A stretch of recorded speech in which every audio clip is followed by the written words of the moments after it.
Portobello in Panama, built by the Spanish, destroyed by English pirates, one of whom went on to marry Vanessa Paradis and win an Oscar for his documentary Pirates of the Caribbean. So there you go, crime does pay. Welcome back to Brainrotting. This month I travelled through Honduras, Nicaragua and Costa Rica until I reached the end of the highway in Panama. But most of this episode is taken up by my worst border nightmare becoming a reality. Welcome to Honduras. So I've got through the Honduras border, the very one that I was most worried about, and the man at the customs office is adamant that I don't need to pay anything to enter the country. So por la moto, por aduana. No. I kept on asking him about importing the motorcycle, and he said no problem. So in Honduras, no problema por la moto? No, no hay problema. I have a funny feeling that's going to come back and bite me when I try and leave. But let's wait and see. I've arrived at the Nicaragua-Honduras border, and my plan is to try and get through Honduras as quickly as possible, since I signed no paperwork when I entered the country. Sadly, it wasn't possible to cross the border from Honduras without having the correct paperwork, so that's costing me $42.50 to get that straightened. I need that paperwork to enter Nicaragua, so it's not possible for me just to fly through this border. Just got to wait now for the guys to come back with all the paperwork filled out, which should take about an hour. Well, they've now asked for $20 more from me, and I've told them to bugger off. They're telling me that customs doesn't exist where I cross the border, but that's not true because I videoed it. So we've had the boss out here, and I've tried to speak to him in my very bad Spanish. I've been trying to smile as much as I can, and let's hope I can get through here without having to pay a $20 bribe. In short, but I will try to give you a hand. Muchas gracias. You are here. You can go there, and you can go back to Honduras. You are here. They won't let you go anywhere. They can even take your documents. Okay. Okay. And you will stay here. You can apply you a penalty of $145. Why? Because you crossed the border from a different place. I didn't tunnel. I didn't dig under the border. You never stamped your passport? No. Because you don't have your stamp, then you're in trouble. And here, to go out, they want to make you pay a penalty. The penalty over there bucks. I'm not paying a fine. I'll return to El Salvador and take a ferry to Nicaragua.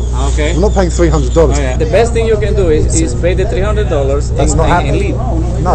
It's not going to happen. That's not going to happen.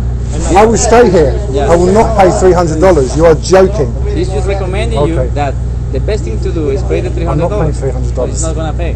The last chance is this one. Él está allá en Honduras. You are in Honduras. Vino legal, no tiene documento. You came illegal because you have no documents, no stamp. Si él hubiera traído el permiso, If you get your permit from that other custom where you get in. Sí. Okay. Si él hubiera traído el permiso y lo hubiera entregado a la aduana y no hubiera tenido. And you give it here. I go back. There's no problem. You go. Your problem is to start when you get in the other custom from El Salvador.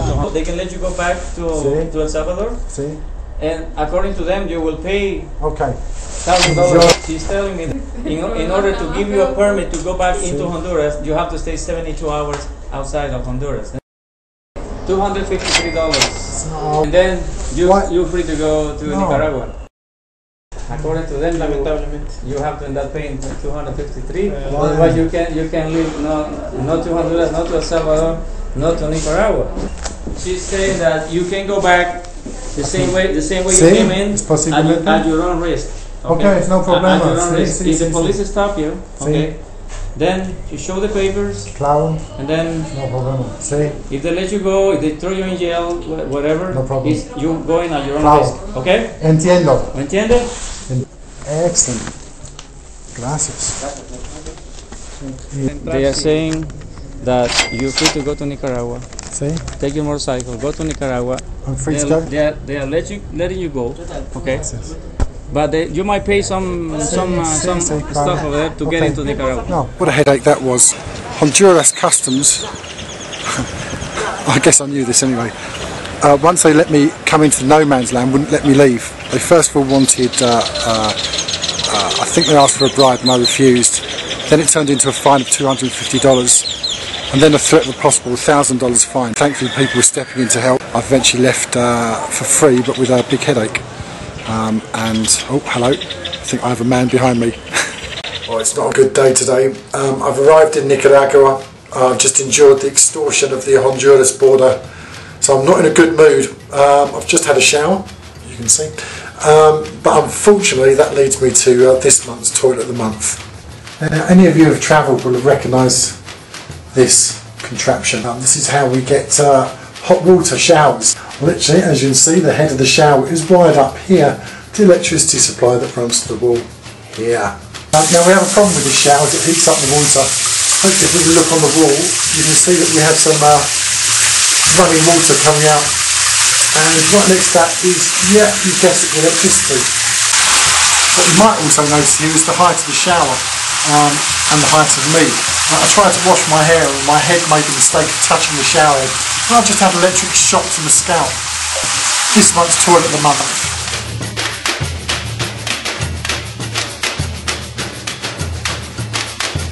Continue my journey south, passing through the beautiful colonial city of Granada.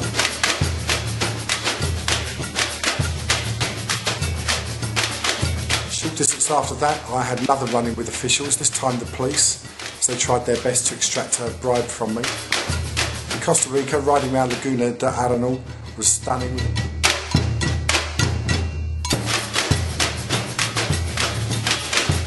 And then crossed from Costa Rica into Panama, made my way down to the milestone of the Panama Canal.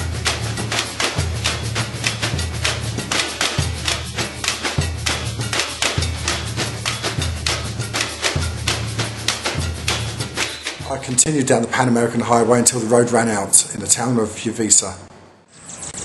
If you were to travel south from Alaska on the Pan American Highway, you'd eventually end up coming down this road behind me. The fact is that you'd also run out of tarmac about 300 kilometres southeast of Panama City in the town of Rivas. This T-junction here is where the road ends and it represents a break in the Pan American Highway. This street behind me is the last street on the North American continent and it represents the start of the infamous Darien Gap. 150 kilometres away from here, the Pan American Highway starts once again on its journey south in Colombia. Behind me here is the barrier of rugged jungle and marshland known as the Darien Gap. It's used as a pathway for drug traffickers and illegal immigrants making their way north. It's also home to bandits, Colombian guerrillas and also the indigenous Choctaw people. Now all I've got to do is return to Panama and find a captain who's willing to get me and the motorcycle on a boat and take me to Colombia. See you next month.